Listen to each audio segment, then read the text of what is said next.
Throughout the evolutionary history of mankind, there emerges from time to time striking personalities who, through their thoughts and way of being, open up new perspectives on life. Martinus, the Danish writer and mystic, was one of them.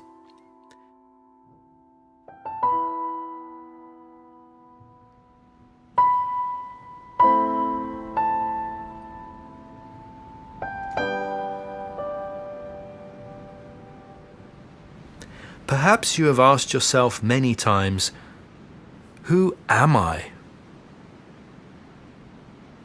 Who am I really? Where am I going?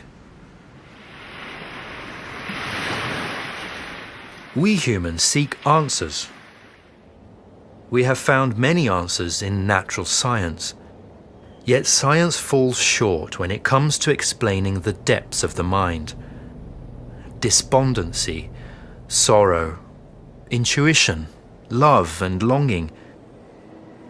Many, however, are able to find meaning in art and philosophy, in religion and belief. In 1921, when Martinus was 30, he had a series of profound illuminative spiritual experiences. He himself was surprised when, from one moment to the next, he was able to understand the meaning of life. Every time he asked an existential question, he himself could answer it through his intuition. He experienced that the universe was pervaded by infinite love and wisdom. From then on until his death 60 years later, he saw it as his task to express this intuitive knowledge in the form of symbols and logical analyses. He created 100 symbols and wrote more than 6,000 pages that describe a coherent world picture and the eternal spiritual laws.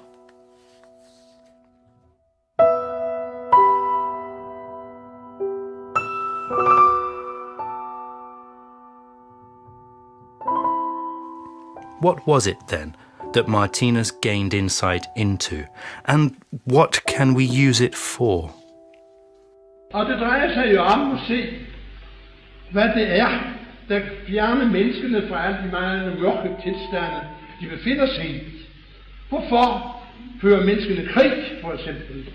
Hvorfor danner de koncentrationslejre og piner mennesker til døde? Hvorfor laver de kernevåben? Hvorfor er de intolerante? Hvorfor bagtaler de hinanden? Det gælder om at finde årsagen til det. Og disse mørke tilstande, de har kun én eneste årsag, og det er mangel på kærlighed. Kærligheden er det eneste, der kan få menneskene bort fra de mørke tilstande. Derfor er det eneste fornødne at komme til bunds i, hvad kærligheden er.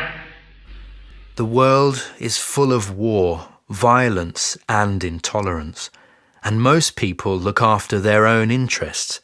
Is this logical and meaningful?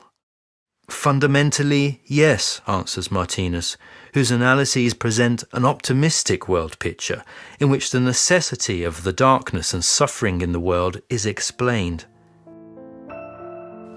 He describes how we are all cosmic beings on an infinite journey, the purpose of which is quite simply to experience and to create. But in order for us to experience and create, there must be contrasts. Without contrasts, there would be no experience and no creation, no life. But life is. We are taking part in an eternal cosmic education in which we are all teachers and pupils at the same time.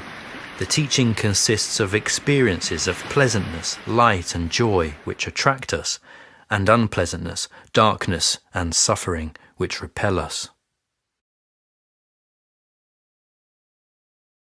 Man kan jo danne i sin egen tankesfære, når man holder alt det mørke ude. Og det gør man der, hvor man går imod mørket med kærlighed, sympati og venlighed. Så vidt det lader sig gøre, så får man ikke det mørke ind i sin bevidsthed. Til sidst, så kan det slet ikke komme ind. Man bliver så vældig trænet op til, at det slet ikke kan trænge ind i en. Man kan slet ikke blive fornærmet. Man kan slet ikke blive bitter eller hadefuld. Men derimod kan man se på disse, nærmest få medøl, nærmest føle med lidenhed med mennesker, der udløser sig på denne måde. Det er jo dette, at vi må komme frem til at få den åndelige side ind i verden. Through our experiences, particularly the painful ones, our ethical and intellectual abilities grow.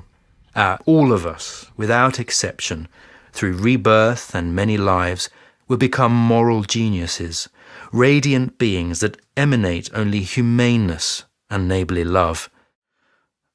We will then realize who we really are.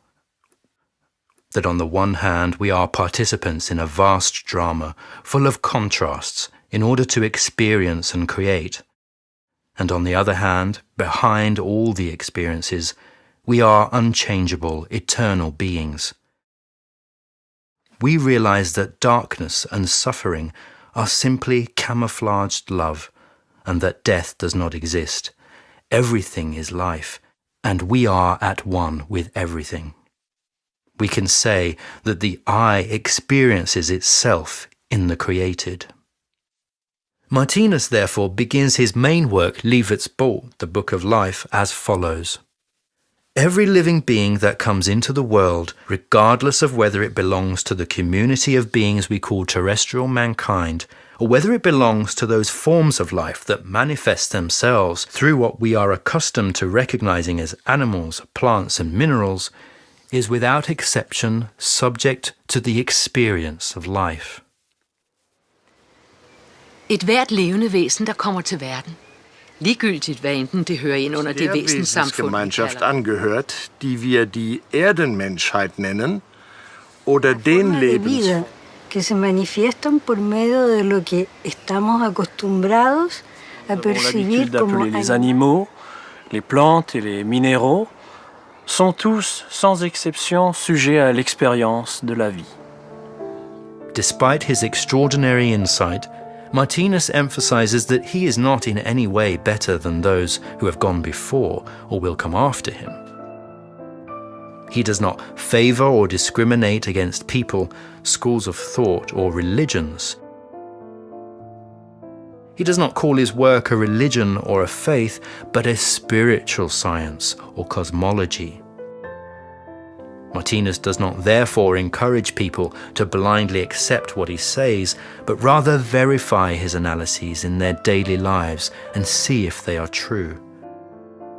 The purpose of his analyses are, he says, to show a path to theoretical cosmic insight, and the most important thing is how we live our lives and how we react to the world around us. He himself said quite simply that his greatest desire was to use his knowledge to get people to love one another.